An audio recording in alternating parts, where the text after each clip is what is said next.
አሁን ላይ 100 ፕሮዳክቶችን ሰጥቼ በኦንላይን ሽጥ ብለህ በኦንላይን ለመሸጥ ስትረግል ታደርጋለህ። ደካማ ስለሆንክ ወይም ደግሞ ኢትዮጵያ ውስጥ በኦንላይን መሸጥ ከባድ ስለሆነ አይደለም። እነኚህን አሁን የምነግርህን 3 ስኪሎች ስላላዳበርክ ነው። ያለ እነዚህ 3 ስኪሎች እድለኛው ዲፔንድ የምትሆነው። እነዚህን 3 ስኪሎች ማስተር ካደረግክ ግን ገንዘብ ማሳደድ አቁመ ገንዘብ ራሱ አክብሮ ወደ አንተ ይመጣል ማለት ነው። ስለዚህ ዛሬ እነዚህ 3 ስኪሎች አንተን ዴንጀረስ የሚያደርግህ ወይም ደግሞ ዴንጀረስ ሻጭ የሚያደርግህ 3 ስኪሎች አብረን የምናየው ማለት ነው። አንደኛው ሰዎችን በቶሎ መረዳት ነው። አብዛኞቻችን የምንሰራው ስህተት ምንድነው? ከሰው ደንበኛችን የበለጠ እኛን የምናወራው ሰዎችን አናዳምጥም። ሰዎችን ለመረዳት አንሞክርም። ዴንጀረስ የሚባሉ ሻጮች ግን የሚያደርጉት ነገር ኦብዘርቭ ነው የሚያደርጉት። ደንበኛቸውን በደንብ ነው የሚያዳምጡት።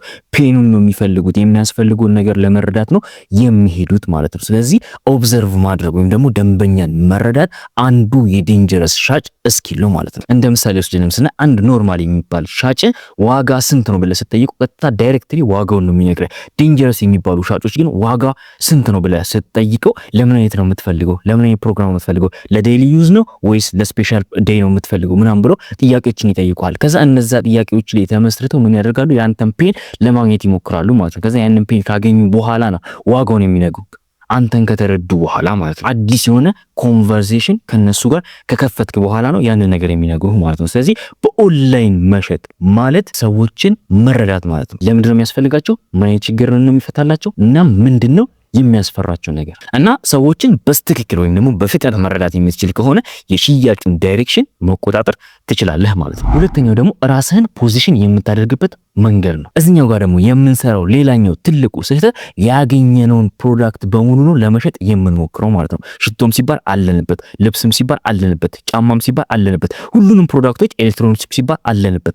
ሁሉንም ፕሮዳክት ላይ ለመሸጥ ነው የምንሞክረው ማለት ነው። ይሄ በሰዎች ዘንድ ዊክ ወይም ደግሞ ደካማ የሆነ ቦታ እንዲኖረን ነው የሚያደርገው እና እነዚህ ዴንጀረስ የሚባሉ ሻጮች ወይም ደግሞ ይሄ ዴንጀረስ የሚባለውን ሻጭ መሆን የምትፈልግ ከሆነ አንድ ስፔሲፊክ የሆነ ካታጎሪ ላይ ፎከስ አድርገህ እሱን ነገር ብቻ ነው መሸጥ ያለብህ ማለት ነው። ምክንያቱም ስፔሲፊክ ስትሆን አንተ አንድ ነገር ላይ ብቻ ፎከስ ስታደርግ ትክክለኛ ሰዎችን ብቻ ነው ወደ ራስህ አትራክት የምታደርገው ወይም ደግሞ ወደ ራስህ የምትስበው ማለት ነው። ሁሉም ሰው አንተን ኮንታክት ለማድረግ አይሞክርም። አንተን ኮንታክት የሚያደርጉ ሰዎች ያንን ፕሮዳክት የሚፈልጉ ሰዎች ብቻ ናቸው ማለት ነው። ስለዚህ ወጣ ትላለ፣ ፖዚሽንህም ከፍ ይላል ማለት ነው። ሶስተኛው ደግሞ የፎሎ አፕ ዲሲፕሊን ነው። ይሄ ቀላል ነገር ግን በጣም በጣም በጣም ፓወርፉል ነው። አብዛኞቻችን ክፍያችንን ከተቀበልን በኋላ ደንበኛችን እንረሳዋለን። እንዴት ይሁን ያ ፕሮዳክት ምን ያደርግለት፣ የሚፈልገውን ችግር ይፍታለት፣ ምንም የምናውቀው ነገር የለም። ይሄ ደግሞ ትልቅ የምንሰራው ስህተት ነው። ዴንጀረስ የሚባለውን ሻጭ መሆን የምትፈልግ ከሆነ ደንበኛ ከገዛ በኋላ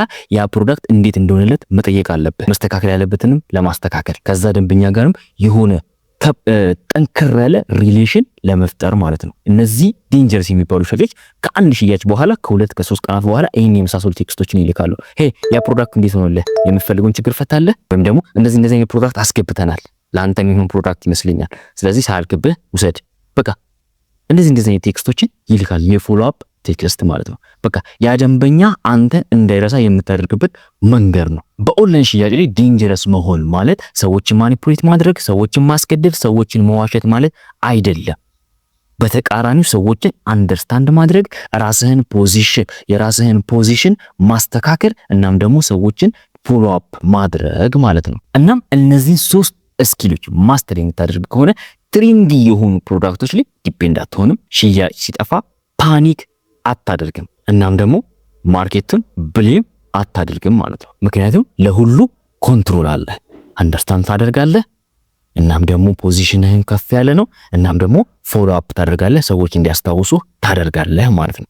የዛሬው ቪዲዮ ይሄን ይመስላል። ጠቃሚ ሆኖ ካገኘኸው ሰብስክራይብ ማድረግህን እርግጠኛ ሁን። እናም ደግሞ ይሄ ቪዲዮ ያስፈልጋል ብለህ ለምታስበው ደግሞ ሼር አድርገው። እናም ደግሞ በቀጣይ በምን አይነት ሐሳብ እንወያይ ኮሜንት ላይ አስቀምጥልኝ።